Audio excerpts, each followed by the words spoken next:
খুলে কিছু করতে। আপনাকে একটা মৃত ব্যক্তির মতো, ভিতরে আপনি মরে গেছেন।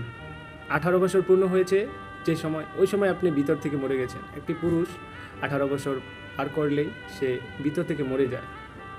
তেমনি আপনি মরে গেছেন, দেশে চলে যাবেন, ঋণের টান আরও নানান চিন্তা ভাবনা করে আপনাকে এখানেই পড়ে থাকতে হবে।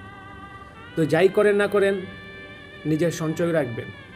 সঞ্চয় জিনিসটা হচ্ছে এমন, আপনাকে কেউ দেশে চলে গেলে বা দেশে গেলে আপনাকে কেউ ধরাবে না 2-4 টাকা দিয়ে।